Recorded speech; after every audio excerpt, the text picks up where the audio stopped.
Welcome to Bethlehem Bible Talk. Awali hari ini dengan firman Tuhan dan teruslah berjalan bersama Yesus.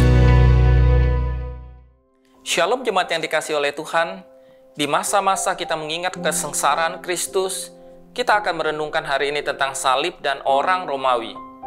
Kita merayakan salib sebagai simbol kemenangan. Bagi kita, salib berarti dosa-dosa kita diampuni. Melalui darah yang ditumpahkan di kayu salib, kita diselamatkan. Tapi simbol ini tidak selalu merupakan tanda kemenangan. Ia pernah menjadi simbol kematian.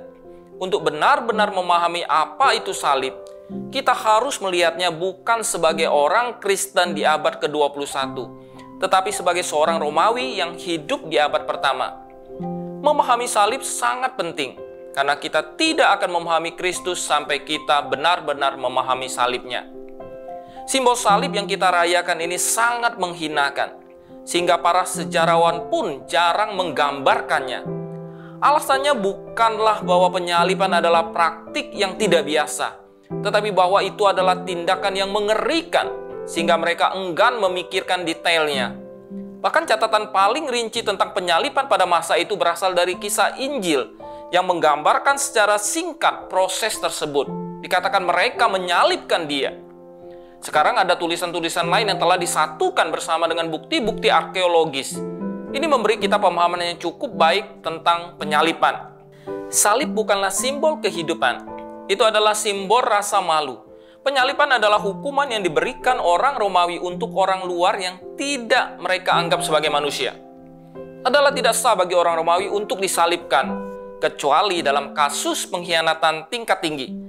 Bagi orang Romawi, penyaliban adalah hukuman yang disediakan untuk penjahat terburuk. Fakta bahwa Yesus disalibkan menandainya sebagai penjahat yang mengerikan bagi orang Romawi. Penyaliban adalah salah satu bentuk penyiksaan yang paling sadis yang telah ditemukan oleh manusia karena sengaja menunda kematian sambil timbul rasa sakit yang maksimum. Penyaliban tidak merusak organ-organ utama. Korban penyaliban juga tidak akan mati karena kehilangan darah.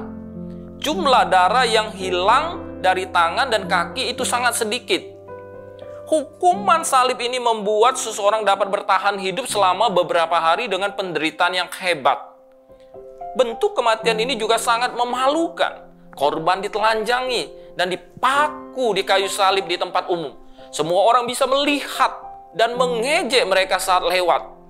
Rasa malu ini tidak berakhir setelah kematian mereka. Bahkan mayat mereka pun sering ditolak penguburannya dan sering ditinggalkan membusuk di kayu salib untuk dimakan burung pemakan bangkai. Nah, saudara, salib bukanlah hal yang luar biasa.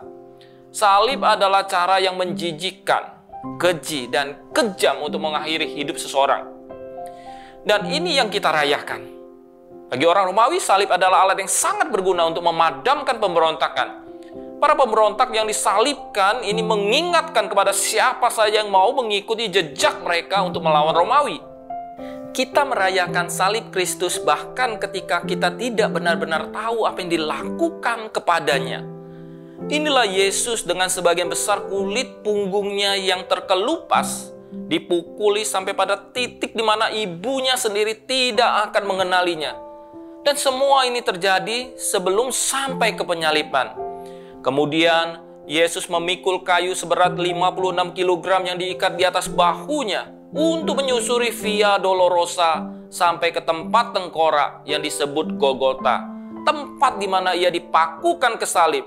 Saudara, efek penyaliban sampai pada tubuhnya sangat nyata dan Yesus merasakan semuanya itu. Kolose 2 ayat 13-15 mengatakan, kamu juga meskipun dahulu mati oleh pelanggaranmu, telah dihidupkan Allah bersama-sama dengan Dia, sesudah Ia mengampuni segala pelanggaran kita dengan menghapuskan surat hutang yang oleh ketentuan-ketentuan hukum mendakwa dan mengancam kita. Dan itu ditiadakannya dengan memakukannya pada kayu salib. Ia telah melucuti pemerintah-pemerintah dan penguasa-penguasa dan menjadikan mereka tontonan umum dalam kemenangannya atas mereka. Sementara itu, Paskah menjadi titik fokus kekristenan kita. Paskah tidak berarti apa-apa tanpa salib. Semua dosa dan pelanggaran yang telah kita lakukan dipaku di kayu salib Kristus. Melalui kematiannya, kita memiliki akses menuju kehidupan. Kita selalu melihat salib sebagai sumber kehidupan, dan seringkali lupa bahwa itu benar-benar sumber kematian. Yesus berkata, "Barang siapa tidak memikul salibnya dan mengikut aku, ia tidak layak bagiku." Kristus telah membayar pengorbanan tertinggi untuk saudara. Pengorbanan apa yang telah saudara berikan untuknya? Apakah saudara bersedia memikul salib dan membawanya?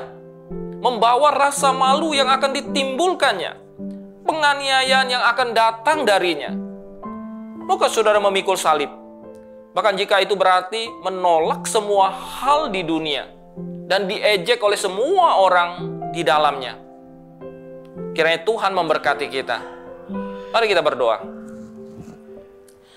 Bapa di dalam kerajaan sorga, kami sadar ya Tuhan, kami manusia yang berdosa. Tapi kami bersyukur kepadamu ya Tuhan, dengan salib yang Engkau jalankan. Engkau telah menembus dosa dan kesalahan kami. Ajarkan kami ya Tuhan untuk memikul salib di dalam kehidupan kami. Sehingga apapun yang kami alami, kami boleh selalu memuliakan nama Tuhan. Karena Engkau yang telah terlebih dahulu berkorban bagi kami. Maka tiada yang lebih besar yang dapat kami berikan kepadamu. Berkati kehidupan kami untuk boleh menjadi saksi Kristus. Di dalam nama Tuhan Yesus kami berdoa. Amin. Tuhan memberkati. Demikianlah Bible Talk hari ini. Tuhan Yesus memberkati.